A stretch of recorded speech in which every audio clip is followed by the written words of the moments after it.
Bismillahirrahmanirrahim. Assalamu alaikum students. Students, as you know we have already started the topic of parts of speech. Students, जैसे कि आप जानते हैं कि हम parts of speech के टॉपिक को पढ़ रहे हैं और उसमें आज हमारा लास्ट टॉपिक है इंटरजेक्शन के बारे में। इंटरजेक्शन क्या होता है, ये हम कब कब इस्तेमाल करते हैं, इसके बारे में आज हम पढ़ेंगे। ये भी इंग्लिश लैंग्वेज के अंदर या पार्ट्स ऑफ स्पीच के अंदर एक अहम टॉपिक समझा जाता है।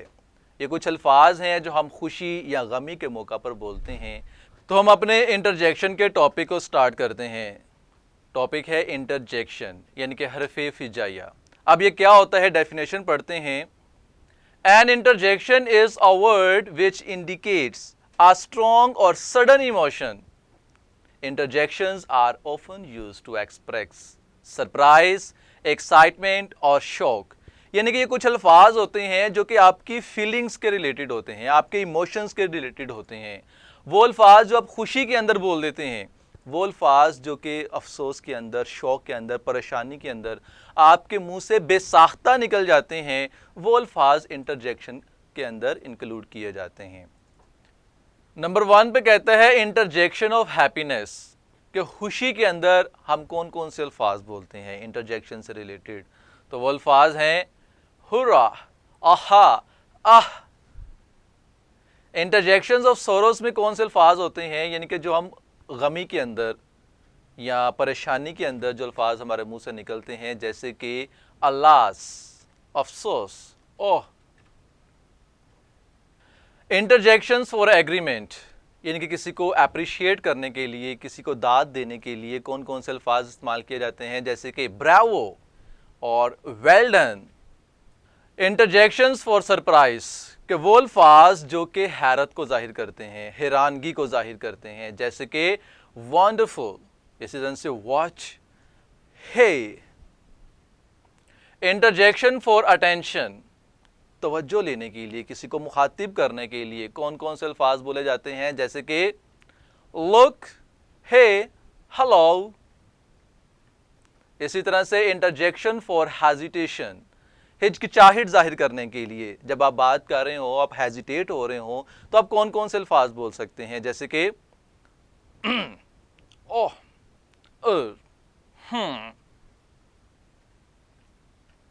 इसी तरह से इंटरजेक्शन फॉर अफर्मेटिव रिस्पॉन्स, किसी को मुस्बत अंदाज के अंदर रिस्पॉन्स करने के लिए, जवाब देने के लिए, किसी की हाँ के अंदर हाँ मिलाने के लिए आप कौन कौन से अल्फाज इस्तेमाल कर सकते हैं, जैसे कि ओह, बाय।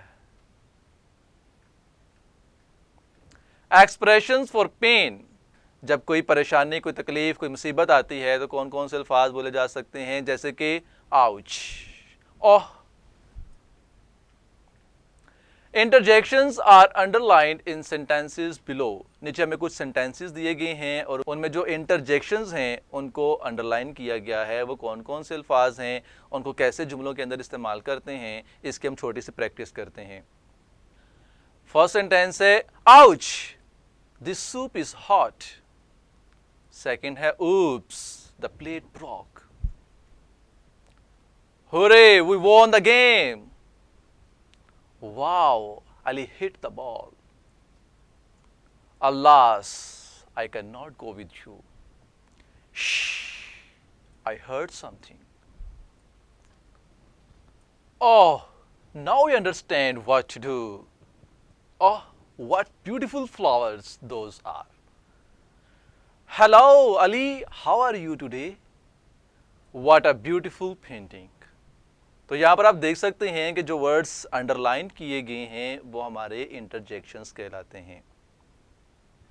सो डियर स्टूडेंट्स, यहाँ पर हमारा इंटरजेक्शन का टॉपिक भी अपने इख्तिताम को पहुँचता है और इसके साथ साथ हमारे पार्ट्स ऑफ स्पीच का जो पूरा टॉपिक था वो भी मुकम्मल होता है। पार्ट्स ऑफ स्पीच के अंदर मैं आपको रिव्यू करवा देता हूँ। So parts of speech are different kinds of words which help to make the sentence. एक सेंटेंस को बनाने के लिए जो मुख्तलिफ अल्फाज मिलते हैं उनको पार्ट्स ऑफ स्पीच कहा जाता है। So there are 9 kinds of parts of speech. اجزائے کلام کی تقریباً 9 اقسام ہیں. کچھ گرامرز کے اندر ان کو آرٹ کہا گیا ہے کیونکہ آرٹیکل کو انہوں نے ایڈجیکٹیو کا ہی پارٹ کہا گیا ہے. تو ہم اس کو ابھی فی الحال سیپریٹ کر کے اس کی 9 کائنڈز کو ہی کرتے ہیں اور اس کو ہم آج کے ٹاپک کو سٹارٹ کرتے ہیں. پہلی اس کی کائنڈ کیا ہے؟ ناؤن.